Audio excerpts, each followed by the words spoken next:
Dari sekian yang banyak, ada yang kemudian disebut dengan Sayyidul Istighfar, penghulu dari istighfar. Apa untungnya? Idza qala zalika hina yumsi. Kalau Sayyidul Istighfar itu dibaca ketika di sore hari, famata, lalu kemudian orang yang membaca setelah membacanya meninggal, dakhalal jannah, maka Allah Subhanahu wa taala masukkan ke dalam surga, au kana min ahlil jannah, atau dia adalah ahli surga. Kalau seandainya dia baca waktu pagi lalu kemudian dia meninggal sebelum sore hari, maka Allah Subhanahu wa taala jamin yang bersangkutan masuk ke dalam surga atau dia adalah ahli surga. Man qala hina yusbihu wa hina yumsi, orang yang ketika mengawali paginya atau ketika dia melewati paginya dan ketika dia melewati sorenya, lalu kemudian dia membaca subhanallah wa bihamdi berapa kali? Mi'ata marrah, sebanyak 100 kali.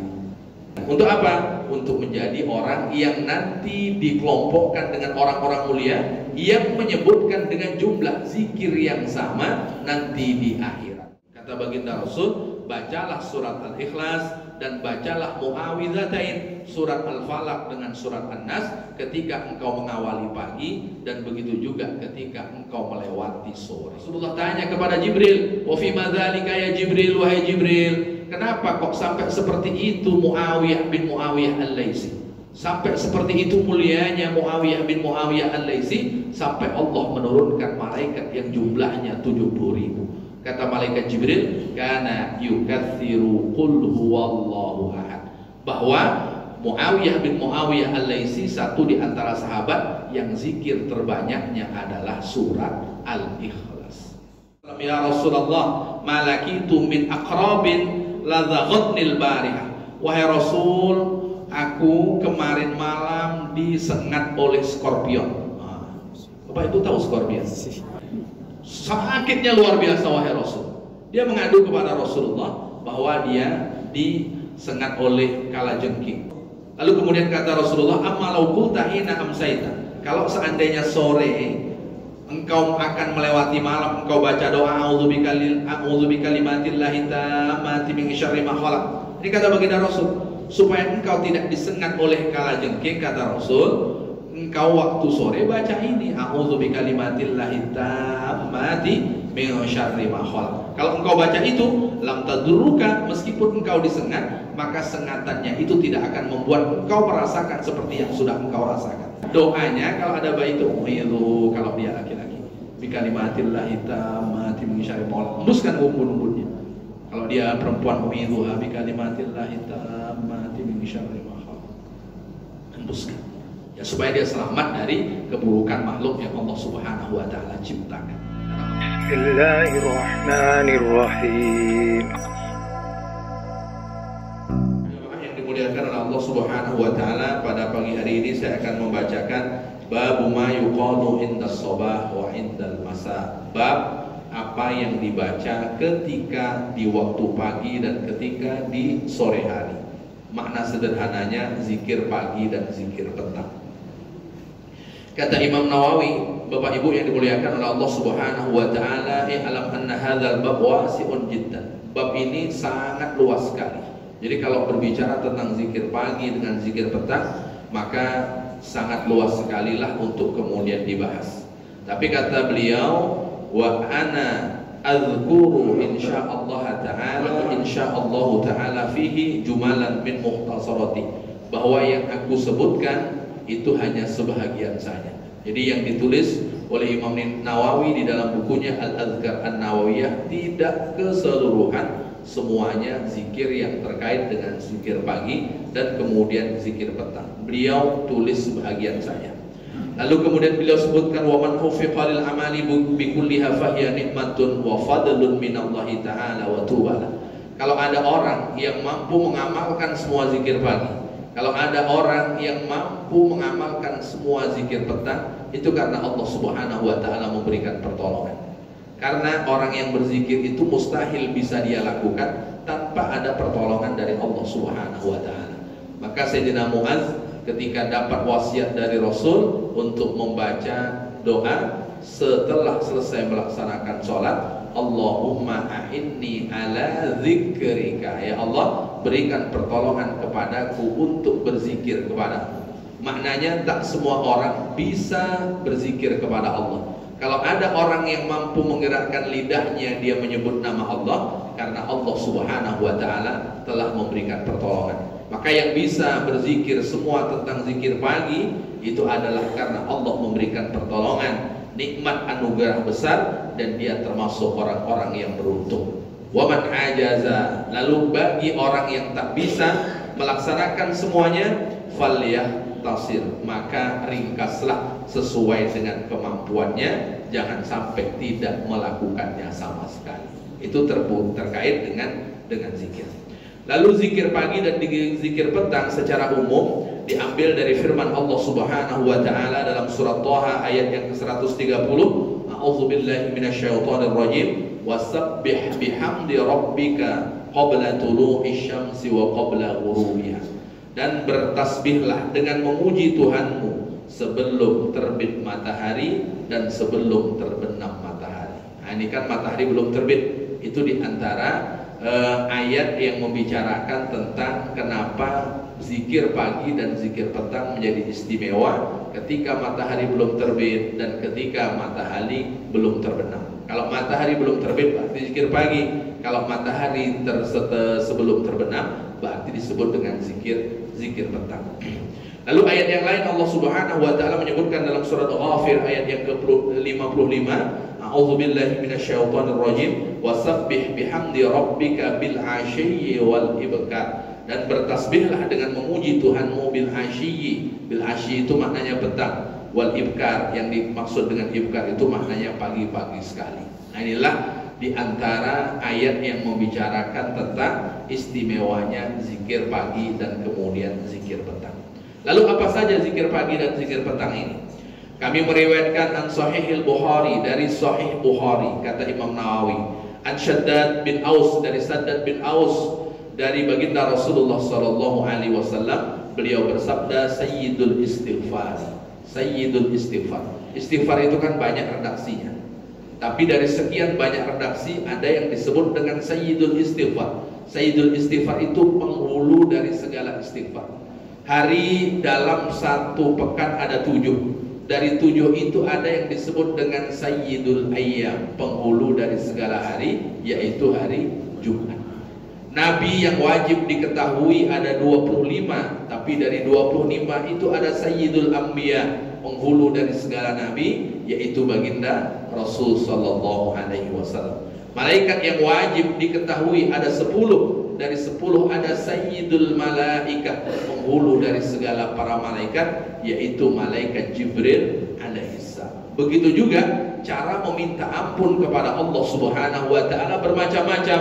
Ada astaghfirullahalazim, ada Rabbana zalamna anfusana wa illam taghfir lana wa tarhamna lanakunanna minal khasirin. Banyak lagi cara meminta ampun kepada Allah Subhanahu wa taala. Dari sekian yang banyak ada yang kemudian disebut dengan Sayyidul Istighfar, penghulu dari istighfar. Apa penghulu dari istighfar itu? Allahumma anta rabbi la ilaha illa anta. Nah, ini nampaknya ada hafal semua ini dari dengar suaranya. Khalaqtani wa ana abduk. Nah, ini baru orang mengaku bahwa wahai Allah, Engkau Tuhanku, tak ada Tuhan selain Engkau. Engkau yang menciptakan aku dan aku hamba. Ini kan yang diminta kepada kita itu kan al-i'tiraf, mengaku bahwa kita ini hamba Allah, mengaku bahwa kita itu punya dosa. Bapak Ibu yang dimuliakan oleh Allah Subhanahu wa taala, yang repot itu mau mencari orang yang berani mengaku punya salah. Kalau mengaku semuanya benar, banyak orang yang bisa mengaku. Tapi yang berani mengaku kesalahan itu sangat jarang sekali, apalagi kepada Allah Subhanahu wa taala. Makanya orang itu kalau sudah wafat, sudah meninggal, sudah mati, Allah Subhanahu wa taala kisahkan, Rabbana amattana snataini wa ahyaitana snatain. Wahai Tuhan kami, berikan kami mati 2 kali, hidup 2 kali. Jadi orang yang sudah mati itu mau minta balik lagi hidup. Kalau sudah Allah hidupkan, mereka tak ingin hidup selama-lamanya, tapi mereka ingin kembali lagi mati. Mereka ingin kembali lagi meninggal, mereka ingin kembali lagi wafat. Cuman Bapak Ibu hidup sekali atau 2 kali? 1 kali. Ada jamaah kita yang hidup 2 kali dah mati hidup lagi? Nah, tak ada. Yang hidup 2 kali itu hanya beberapa orang. Kalau orang solih yang Allah hidupkan kembali setelah Allah wafatkan, itu adalah Uzair. Yang kata orang-orang Yahudi, Ibnullah, Uzair itu adalah putra Tuhan. Kenapa orang-orang Yahudi meyakini Uzair ini putra Tuhan? Karena setelah mati 100 tahun dia hidup kembali. Setelah 1 abad dia hidup kembali. Bapak Ibu mohon maaf, orang yang sudah 1 abad Bapak Ibu masih mengenal? Nah, kenal saja tidak. Ini masa setelah 1 abad hidup kembali. Dialah Uzair. Saat Uzair hidup kembali, Uzair balik ke kampungnya, tak ada orang kenal lagi. Namanya juga sudah 100 tahun. Siapa yang akan kenal lagi? Tinggal satu-satunya orang yang kenal dengan Uzair adalah pembantu di rumahnya dahulu. Itu pun sudah sepuh, sudah tua, sudah tak bisa melihat lagi. Sudah tak bisa melihat lagi. Tinggal itulah orang yang kemudian tahu tentang Uzair. Semuanya sudah habis. Jadi orang yang sudah mati itu tak mungkin hidup kembali secara sederhana. Kenapa? Kalaulah seandainya hidup kembali, maka orang-orang yang mati yang akan hidup kembali, itu tak akan ada yang melakukan jahat. Karena orang yang ingin hidup kembali itu jawabannya sederhana, di antaranya fa'tarafna bidzunubina. Kami akan mengaku kami punya dosa. Dan orang yang mengaku punya dosa pasti dia akan beristighfar. Dan kalimat istighfar yang disebut dengan sayyidul istighfar itu tadi potongannya. Lalu kemudian wa ana ala ahdika wa wa'dika mastata'tu abu'u laka bi ni'matika alayya wa abu'u bi dhanbi faghfirli fa innahu la yaghfiru dhunuba illa anta a'udzu bika min syarri ma sana'tu. Nah, ini terkait dengan kalimat yang disebut dengan sayyidul istighfar. Apa untungnya? Idza qala zalika hina yumsi. Kalau sayyidul istighfar itu dibaca ketika di sore hari, famata, lalu kemudian orang yang membaca setelah membacanya meninggal, dakhalal jannah, maka Allah Subhanahu wa taala masukkan ke dalam surga, au kana min ahlil jannah, atau dia adalah ahli surga. Bapak Ibu yang dimuliakan oleh Allah Subhanahu wa taala. Kalau kita bacanya sore hari, setelah membacanya kita melewati malam, lalu kemudian kita meninggal sebelum mati, Allah jamin masuk ke dalam surga atau menjadi ahli surga. Lalu kemudian dua kata baginda Rasulullah, idza qala dzalika hina yusbihu famata min yaumihi mithla. Kalau seandainya dia baca waktu pagi, lalu kemudian dia meninggal sebelum sore hari, maka Allah Subhanahu wa taala jamin yang bersangkutan masuk ke dalam surga atau dia adalah ahli surga. Bapak Ibu, pilihan meninggal itu kan siang dengan malam saja. Ada meninggal malam hari, ada meninggal siang hari. Kalau meninggalnya siang, paginya membaca sayyidul istighfar, Allah jamin dia adalah ahli surga. Kalau kemudian dia meninggalnya malam, sore hari, dia membaca sayyidul istighfar, Allah Subhanahu wa taala jamin juga yang bersangkutan adalah ahli surga. Bapak Ibu, kalau disuruh memilih, mau meninggal siang atau meninggal malam, Bapak Ibu? Tak ada yang milih rupanya. Kan pilihannya 2, tak mungkin antara siang dan malam. Ya pilihannya kalau tidak siang ya malam. Kalau kita bacanya selesai sholat subuh, kalau kita bacanya pagi sampai sebelum sore, ahli surga. Kalau kita bacanya pagi sebelum sore, ahli surga. Begitu juga sore sebelum pagi juga disebut dengan ahli surga yang Rasulullah sebutkan. Ini diantara keistimewaan terkait dengan zikir pagi sayyidul istighfar. Ini yang pertama. Kemudian yang kedua, dalam dokumentasi Imam Muslim dari Abu Hurairah radhiyallahu anhu, ia berkata baginda Rasulullah sallallahu alaihi wasallam, man qala hina yusbihu wa hina yumsi, orang yang ketika mengawali paginya atau ketika dia melewati paginya dan ketika dia melewati sorenya, lalu kemudian dia membaca subhanallah wa bihamdi, subhanallah wa bihamdi, subhanallah wa bihamdi. Berapa kali? Mi'ata marrah, sebanyak 100 kali. Ya Bapak Ibu, pagi tasbih tahmidnya 100, subhanallah wa bihamdi, subhanallah wa bihamdi. zikir paginya. Lalu kemudian sorenya juga sebanyak 100 kali. Subhanallah wa bihamdi, subhanallah wa bihamdi. La ya'ti ahadun yaumal qiyamati bi afdhala minhu mimma jaa bihi illa ahadun qala misla ma qala aw zada alaihi. Kata baginda Rasulullah sallallahu alaihi wasallam, di hari kiamat nanti tak akan ada yang lebih mulia dibanding dirinya melainkan dengan orang yang menyebut dengan bilangan yang sama atau kemudian lebih darinya. Ini di antara hadis yang membicarakan tentang zikir-zikir yang berbilang. Yang berbilang itu dengan jumlah sampai kemudian jumlah yang tidak terbatas. Maka Rasulullah SAW menyebutkan, kalaulah ingin berbilang pagi hari itu minimal 100. Kalau kemudian sore hari juga 100. Kalau ingin lebih mulia dari yang 100 berarti lebih dari itu. Nah, ini bahwa yang menyebutkan zikir itu ada yang berbilang. Maka jangan sampai zikir itu ketika zikir tak usah dihitung-hitung. Kenapa harus dihitung? Dihitung itu supaya kita bisa sampai pada level yang paling tersikit, yang paling sedikit, dan yang paling sedikit di dalam ucapan tasbih, di dalam ucapan tahmid yang menjadi zikir pagi dan zikir petang, subhanallah wa bihamdi adalah 100 kali. Bapak Ibu baca tasbih tahmid 100 kali pagi dan petang. Subhanallah wa bihamdi, subhanallah wa bihamdi pagi. Nanti sore juga sebanyak 100 kali. Untuk apa? Untuk menjadi orang yang nanti dikelompokkan dengan orang-orang mulia yang menyebutkan dengan jumlah zikir yang sama nanti di akhirat. Atau kemudian nanti ada akan yang lebih dari itu. Siapa? Orang yang menyebutnya dengan bilangan yang lebih. Maka bilangan minimalnya itu 100. Ya kalau ingin lebih, lebih baik. Lalu kemudian riwayat berikutnya, Bapak Ibu yang dimuliakan oleh Allah Subhanahu wa taala, dalam dokumentasi Imam Abu Dawud, Imam Tirmidzi, Imam Nasa'i. Pada waktu itu, Bapak Ibu yang dimuliakan oleh Allah Subhanahu wa taala, dari Abdullah bin Hubayb. Abdullah bin Hubayb ini bercerita, kharajna fi lailatin mutirrin wa zulmatin syadidatin tatluban nabiyya sallallahu alaihi wasallam. Ketika itu kami keluar malam dalam keadaan hujan, lalu kemudian dalam keadaan gelap yang sangat. Jadi hujan, gelap, lalu kemudian kami keluar. Yang bercerita adalah sahabat Rasulullah SAW Abdullah bin Hubayb. Jadi malam-malam hujan, lalu kemudian gelap mencari baginda Rasul SAW.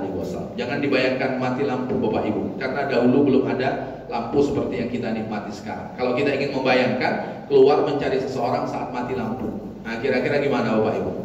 Mati lampu, hujan, lalu kemudian gelap, kita sedang mencari seseorang. Itulah yang dilakukan oleh para sahabat, diantaranya adalah Abdullah bin Hubayb.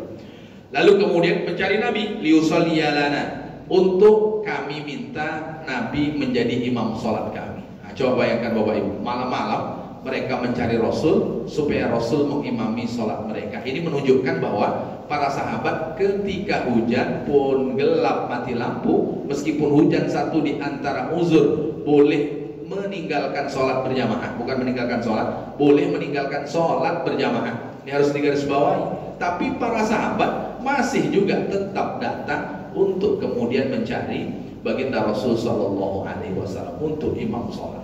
Ikan mat gelap ini, hujan, dicarinya Rasulullah Sallallahu Alaihi Wasallam. Lalu kemudian fa'adrokna, lalu kemudian kami menjumpai Rasulullah Sallallahu Alaihi Wasallam. Saat kami sudah jumpa Rasul, kemudian Rasulullah berkata kepada kami, kul, katakanlah. Lalu kemudian para sahabat terdiam. Falam akul syai'an. Lalu kemudian Abdullah bin Hubayb menceritakan, kami tak ada mengucapkan apa-apa ketika Rasulullah SAW minta agar kemudian kita menyebutkan sesuatu. Kami diam. Lalu kemudian Rasulullah ulang kul, kami masih diam. Lalu kemudian kul lagi kata baginda Rasul, katakanlah wahai Abdullah bin Hubayb, kami juga masih diam. Lalu kemudian setelah itu Rasulullah Hubayb bertanya, ma'akul, apa yang harus aku ucapkan wahai Rasul? Lalu kemudian kata baginda Rasulullah SAW, qul huwallahu ahad wal muawizatain hina tumsi wa hina tusbih salasa marratin takfika min kulli syai'. Kata baginda Rasul, bacalah surat Al-Ikhlas dan bacalah muawizatain, surat Al-Falaq dengan surat An-Nas ketika engkau mengawali pagi, dan begitu juga ketika engkau melewati sore. Berarti zikir pagi dengan zikir petang ada namanya surat Al-Ikhlas, surat Al-Falaq, dan kemudian surat An-Nas. Kepada siapa Rasulullah SAW ajarkan ini? Kepada Abdullah bin Hubayb. Dan pada waktu itu Abdullah bin Hubeb mencari Rasulullah dalam keadaan hujan dan dalam keadaan gelap. Dia mencari, tapi Rasulullah mengajarkan ada zikir pagi dengan surat Al-Ikhlas, surat Al-Falaq, dan kemudian surat An-Nas. Maka pernah saya sampaikan kepada Bapak Ibu, ada sahabat namanya Muawiyah bin Muawiyah Al-Laythi. Muawiyah bin Muawiyah Al-Laythi ini sahabat yang ketika meninggal disambut dengan iringan matahari yang terbit dengan tidak mengeluarkan pancaran cahaya yang menyilaukan mata. Ini Muawiyah bin Muawiyah Al-Laythi. Ketika itu Rasulullah sedang berada di Tabuk dan yang meninggal Muawiyah ini berada di Madinah. Lalu kemudian kata Rasulullah kepada malaikat Jibril, "Kenapa matahari terbitnya seperti ini wahai Jibril?" Kata Jibril, "Mata bil Madinati Muawiyah bin Muawiyah Al-Laythi, anzalallahu sab'ina alfi malakin fayusalluna alaihi." Bahwa di Madinah ada yang meninggal namanya Muawiyah. Meninggalnya Muawiyah Allah turunkan 70.000 malaikat mensolatkan jenazahnya. Kalau para malaikat yang turun, maka wajar sinar matahari itu terhalangi oleh para malaikat yang sedang turun untuk mensolatkan jenazahnya Muawiyah bin Muawiyah Al-Laythi. Rasulullah penasaran. Rasulullah tanya kepada Jibril, "Wa fi madzalika ya Jibril, wahai Jibril, kenapa kok sampai seperti itu Muawiyah bin Muawiyah Al-Laythi? Sampai seperti itu mulianya Muawiyah bin Muawiyah Al-Laythi sampai Allah menurunkan malaikat yang jumlahnya 70.000." Kata malaikat Jibril, "Kana yukatsiru qul huwallahu ahad." Bahwa Muawiyah bin Muawiyah Al-Laythi satu di antara sahabat yang zikir terbanyaknya adalah surat Al-Ikhlas. Ini zikir terbanyaknya surat Al-Ikhlas, sampai 70.000 malaikat yang mensolatkan jenazahnya. Kita disolatkan 40 orang saja sudah bahagia, apalagi sampai yang turut serta mensolatkan jenazahnya adalah para malaikat. Kenapa 40 orang kita sudah termasuk orang yang bahagia ketika disolatkan? Rasul menyebutkan, "Ma min muslimin yamutu," kalau ada orang muslim wafat, qoma ala janazati arba'una rajulan, dia disolatkan 40 orang, la yusyrikuna billahi syai'a, 40 orang itu mereka yang tidak menyekutukan Allah Subhanahu wa taala, maka doa-doa mereka di dalam sholat akan menjadi syafaat, akan menjadi penolong bagi jenazah yang disolatkan. Nah, itulah kenapa kita berharap kalau wafat nanti banyak orang yang mensolatkan jenazah kita. Maka Rasulullah menyebutkan kalau ada orang meninggal, umumkanlah. Mengumumkan meninggalnya seseorang itu diantara syariat di dalam agama. Jadi kalau ada orang meninggal, umumkan. Sebagaimana meninggalnya Raja Najasyi, Rasulullah SAW memberikan pengumuman. Kenapa kemudian orang meninggal itu perlu diumumkan? Supaya banyak orang yang mendoakannya. Jadi kalau kita mendengar orang yang meninggal, berarti kita diajarkan untuk mendoakan orang yang meninggal. Maka Bapak Ibu kalau dengar pengumuman di WhatsApp, melihat pengumuman di WhatsApp atau kemudian di media sosial yang lain, atau kemudian kita mendengar pengumuman di masjid, innalillahi wa inna ilaihi raji'un, kan biasanya diumumkan. Artinya apa? Supaya kemudian banyak orang yang mendoakan, berarti kita yang mendengar, kita mendoakannya.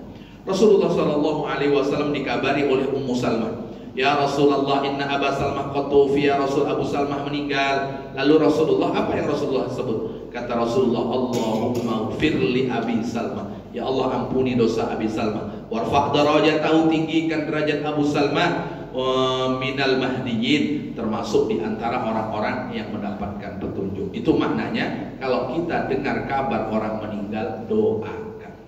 Maka supaya banyak yang mendoakan, kabarkan orang yang meninggal. Selain supaya banyak orang yang mendoakan, banyak orang yang mensolatkan.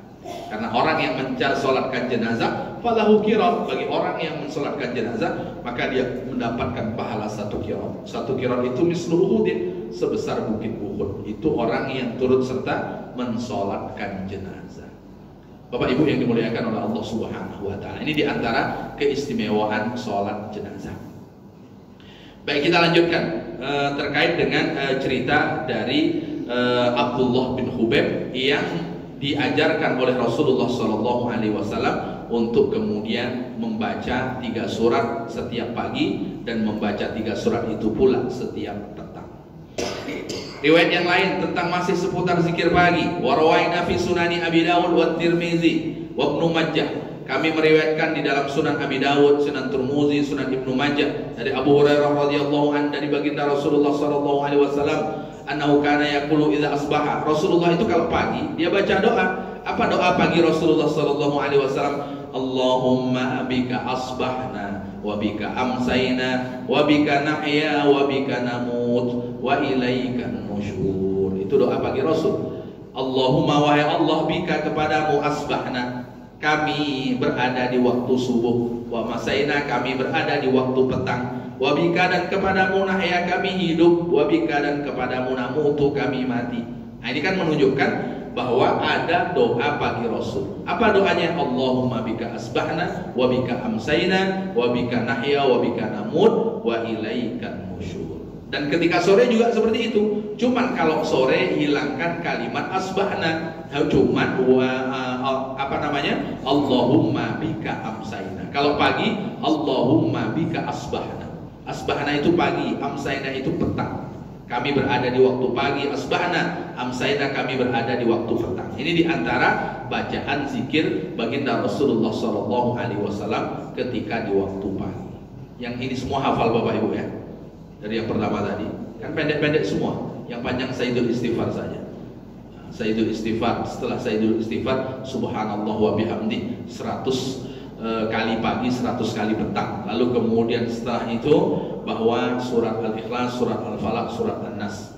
Nah, kalau sudah itu, ini yang disusun oleh Imam Nawawi. Kemudian membaca Allahumma bika asbahna wa bika nahya wa bika namut wa ilaikan nusyur. Kalau sore Allahumma bika amsayna wa bika nahya wa bika namut wa ilaikan nusyur. Itu diantara zikir pagi dan petang yang dibaca oleh baginda Rasul sallallahu alaihi wasallam.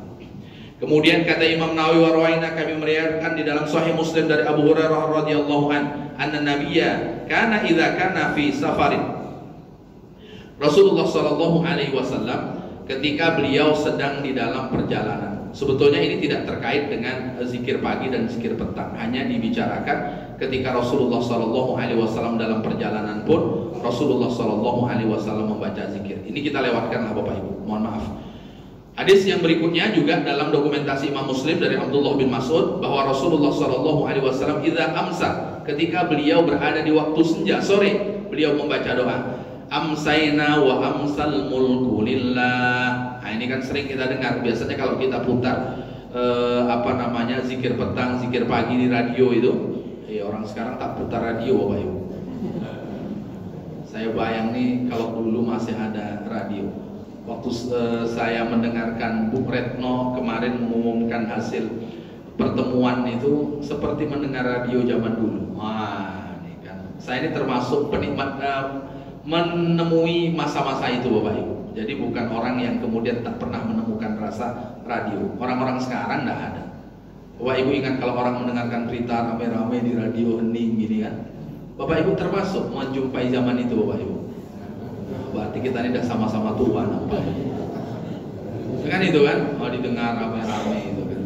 Jadi beritanya ini, maka mendengarkan Bu Retno kemarin, kok mirip seperti zaman dulu nampaknya. Dengar radio, dengarkan sama-sama tentang berita. Nah, biasanya kan ada kalau kita pergi pagi mau berangkat kerja, kita hidupkan radio, ada beberapa channel yang mengajarkan zikir pagi. Kalau tidak nanti dicari, di download, lalu kemudian kalau pagi mau sambil kerja, nah itu dihidupkan sambil bunyi mulutnya. Daripada gini ngangguk-ngangguk tidak jelas kan. Nah, apalagi lah tuh ngangguk-ngangguknya tidak jelas kan. Nah, kalau ngangguk-ngangguknya zikir pagi, ya ini afdol nampaknya. Kemana sampai situ tadi ceritanya pokoknya. Nah, ini diantara zikir Rasulullah sallallahu alaihi wasallam ketika pagi. Apa kata beliau? Amsayna wa amsal mulku lillah walhamdulillah ilaha illallah wahdah la syarikalah. Ini diantara zikir Rasulullah sallallahu alaihi wasallam. Setelah itu apa kata baginda Rasul? Lahul mulku wa lahul hamdu wa huwa ala kulli syai'in qadir. Rabbi as'aluka khaira ma fi hadhihi al-lailah wa khaira ma ba'daha. Wahai Tuhan kami, aku memohon kebaikan yang ada di malam ini dan kebaikan yang ada di setelah malam ini. Nah, itu Rasulullah SAW. Kalau sore dia minta malamnya diberikan malam yang terindah. Dan Rasulullah meminta begitu juga berikan yang terindah malam setelah malam ini. Itu Bapak Ibu yang dimuliakan oleh Allah Subhanahu wa Ta'ala. Malam terindah kapan Bapak Ibu? Hah? Malam pengantin baru Ustaz. Nah, ya. Jadi ternyata Rasulullah SAW itu setiap sore minta agar malam dan malam berikutnya diberikan oleh Allah malam terindah. Sore berikutnya minta juga yang sama. Malam ini dengan malam berikutnya minta agar Allah berikan malam terindah. Dan tak ada waktu yang paling terindah dalam hidup kita melainkan dalam waktu itu kita sedang ingat Allah. Dan tak ada waktu yang terindah saat kita berpisah dari dunia melainkan saat kita terpisah dari dunia kita sedang menyebut nama Allah Subhanahu wa Ta'ala. Maka Rasulullah berdoa kepada Allah, berikan aku malam terindah malam ini ya Allah. Begitu juga malam setelah malam ini, maknanya tidak ingin malamnya lewat tanpa menyebut nama Allah Subhanahu wa Ta'ala. Ini pula luar biasanya. Wa a'udzu bika min syarri ma fi hadhihi al-lailah wa syarri ma ba'daha. Dan aku mohon perlindungan kepadamu wahai Allah dari keburukan malam ini dan malam setelah ini. Rasulullah SAW mohon perlindungan dari buruknya malam kepada Allah Subhanahu wa Ta'ala. Kenapa perlu memohon perlindungan dari buruknya malam? Karena biasanya keburukan-keburukan yang dilakukan oleh orang dengan melibatkan jin itu biasanya terjadi di malam hari. Maka Rasulullah SAW memohon perlindungan kepada Allah Subhanahu wa Ta'ala. Lalu kemudian Rasulullah tutup dengan hal yang menarik di dalam doa beliau, Bapak Ibu. Apa kata Rasulullah? Rabbi a'udzubika minal kasal. Ya Allah, aku mohon perlindungan kepadamu dari sifat malas. Malas ini sifat yang paling terburuk dari sekian banyak sifat, Bapak Ibu. Namanya juga malas. Bapak tak beri kerja, malas saya. Bapak tak makan, malas saya. Pokoknya kalau sudah malas itu payah. Maka yang sekarang banyak bagaimana memotivasi supaya orang tidak malas. Orang sekarang ini bawaannya malas, mau keluar rumah saja malas sekarang. Apa buktinya orang mau keluar rumah malas? Makan tak mau repot dia, tinggal cari aplikasi pencet, nanti diantarkan ke rumah. Itu tanda malas tuh. Kalaulah nanti ada robot yang akan menyuapkan dirinya, mungkin dia tidak akan gerakkan tangannya untuk makan. Tinggal dipencet robot itu supaya datang, dia tinggal itu saja. Ini bahaya sakit malas. Jadi ternyata layanan teknologi ini kadang dari satu sisi membuat orang malas. Membuat orang malas. Ternyata perlu repot-repot. Mau belanja ke kedai malas. Akhirnya belanjanya gimana Bapak Ibu? Titik. Nanti tinggal ditunggu saja di rumah. Malas. Padahal keluar rumah itu punya satu hal yang tak didapat saat orang tidak keluar dari rumah. Di mana? Yang disebut dengan interaksi. Interaksi itu sangat penting Bapak Ibu dibanding mengurung diri. Maka kata baginda Rasulullah SAW, Allah lebih suka dengan seseorang yang dia berinteraksi. Saat dia berinteraksi kadang dia menyakiti, kadang dia tersakiti. Kalau dia tersakiti fasabara, dia sabar. Kalau dia menyakiti, dia meminta maaf. Itu jauh lebih mulia dibanding orang yang mengurung diri di dalam rumah, tidak mau berinteraksi dengan orang lain. Ternyata kita digiring bagaimana supaya kita tak berinteraksi dengan orang lain. Maka anak-anak muda kita di rumah itu 24 jam betah, bahkan di kamarnya, asalkan ada paketnya gitu kan. Tapi kalau paketnya habis pasti tak betah dia.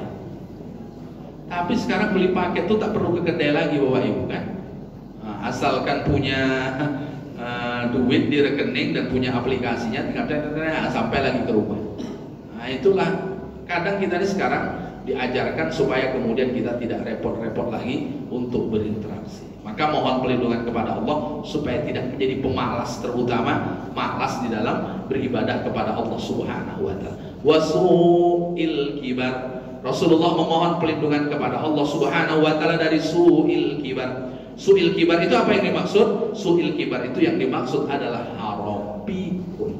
Jadi Rasulullah itu memohon perlindungan kepada Allah dari buruknya masa tua. Dan buruknya masa tua itu yang disebut dengan pikun. Dia hidup, tapi hidupnya tak menambah sedikit pun timbangan amal baiknya. Dia hidup, hidupnya juga tidak menambah buruknya. Artinya hidup, tapi tak menambah timbangan amal baik, tak pula menambah timbangan amal buruk. Lalu apa maknanya hidup? Tapi maknanya bukan seperti itu Bapak Ibu. Nanti pula kita tak senang dengan orang-orang yang pikun. Bagi orang yang pikun, anaknya itu bisa berbakti kepada kedua orang tuanya dan menjadi pintu surga. Tapi kita sendiri berharap kepada Allah supaya tak jumpa dengan waktu pikun. Kalau ditengok-tengok umur nih kan kita udah dekat-dekat dengan umur pikun ini Bapak Ibu. Iya Bapak Ibu. Iya betul. Kalaulah Bapak Ibu tak punya komunitas ngaji, tak punya komunitas zikir, tak punya komunitas yang bisa diajak cerita tentang Allah, saya yakin Bapak Ibu udah banyak yang pikun kan? Untung saja nih bisa ngaji, mungkin setiap pagi kalau ditengok jadwal sering kan. Itu apa? Supaya melambat proses pikun, dan kita berharap sampai mati jangan sampai kemudian kita pikun. Dulu sering saya sampaikan, jangan kita sampai pikun dengan Allah tapi kita tidak pikun dengan dunia. Ini yang berbahaya lagi. Dia tak pikun dengan dunia tapi dengan Allah pikun dia. Apa buktinya? Dengan rokok dia ingat, dengan duit dia ingat, pas dengan sholat lupa dia. Ada nih. Dan orangnya di rumah sakit jiwa Bapak Ibu. Kenapa demikian? Saya sebelum COVID ini termasuk rutin ngisi di rumah sakit jiwa. Karena rumah saya di Merak Sakti Ujung, Kutilang Sakti Ujung, maka ke rumah sakit jiwa saya tak mau lewat Subrantas, saya lewat belakang. Lewat belakang kenapa? Supaya tak pakai helm satu. Sebetulnya tak baik ini. Ya kalau lewat belakang kan tak perlu pakai helm, kan tak perlu pakai helm, dan kemudian lebih dekat. Karena lebih dekat, maka saya pasti masuknya lewat dari beberapa tempat di mana orang-orang yang sedang masa pengobatan. Kalau lewat Bapak Ibu, tak pernah tidak ada kalimat bang minta rokok, bang minta duit. Itu saja, tak ada yang lain. Maka waktu itu saya terdiam awal-awal.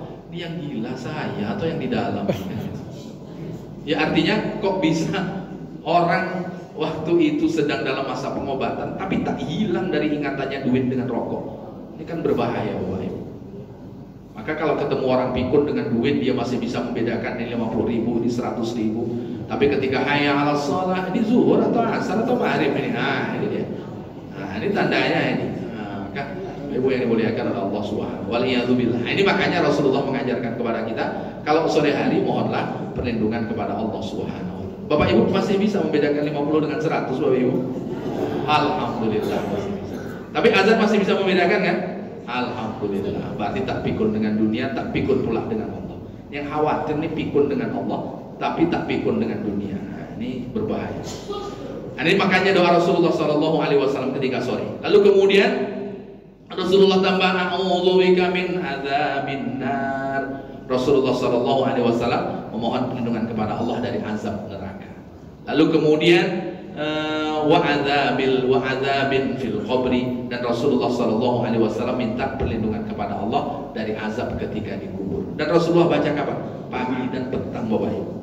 Kalau pagi tadi kan amsayna wa amsal mulku. Berarti kalau pagi berarti asbahna wa asbahal mulku. Itu saja perbedaan antara pagi dengan petang.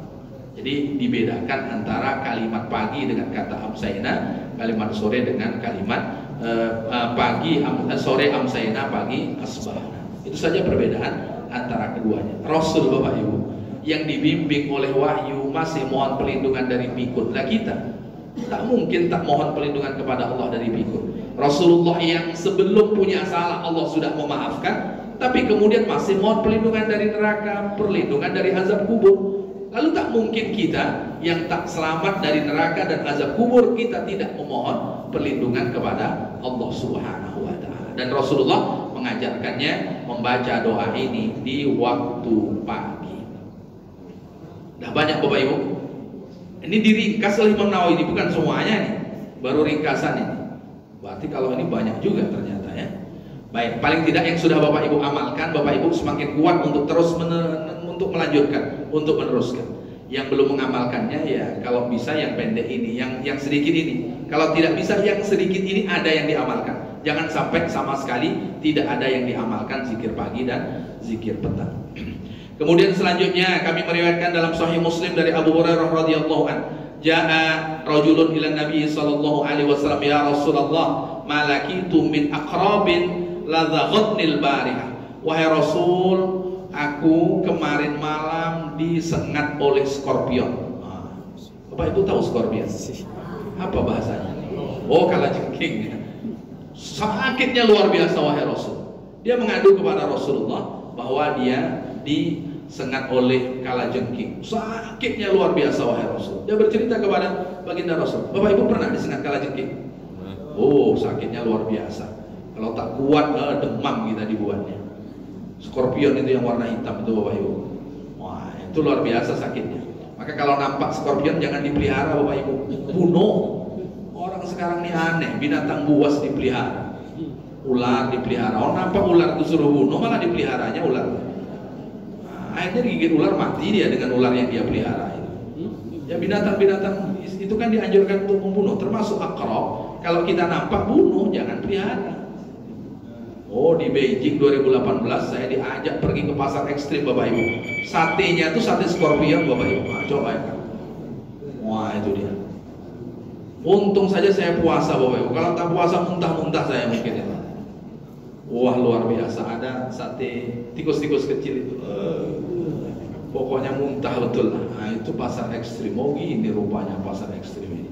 Nengok satenya sate-sate aneh semuanya, tidak ada yang tak aneh. Itu pula dimakan orang di kalangan. Baik, muliakanlah Allah. Dia mengadu kepada Rasulullah. Lalu kemudian kata Rasulullah, "Ammalau qulta hina amsayta." Kalau seandainya sore engkau akan melewati malam, engkau baca doa a'udzu bikalimatillahi tammati min syarri ma khalaq. Ini kata baginda Rasul, supaya engkau tidak disengat oleh kalajengking, kata Rasul, engkau waktu sore baca ini, a'udzu bikalimatillahi tammati min syarri ma khalaq. Kalau engkau baca itu, lam tadurruka, meskipun engkau disengat, maka sengatannya itu tidak akan membuat engkau merasakan seperti yang sudah engkau rasakan. Itu kata baginda Rasul, paling tidak engkau bisa selamat dari sengatan kalajengking. Ini yang diceritakan kalajengking. Yang menyengat ini kan banyak Bapak Ibu, tidak hanya kalajengking. Ada yang merah yang kakinya banyak, itu apa Bapak Ibu? Kelabangnya. Itu bahasa Indonesia Bapak Ibu. Oh. Itu juga. Nah, maka satu di antara doa supaya Allah Subhanahu wa taala selamatkan dari kita hal yang membahayakan di dalam hidup adalah membaca doa a'udzu bikalimatillahi tammati min syarri ma khalaq 3 kali pagi dan petang. Jadi pagi baca ini 3 kali, sore baca ini juga 3 kali. Allah Subhanahu wa taala selamatkan. Kalaulah seandainya tersengat, maka sengatan itu Allah selamatkan kita dari yang membahayakan. Yang membahayakan. Bapak Ibu pernah dengar berita orang disengat lebah lalu kemudian mati? Banyak Bapak Ibu.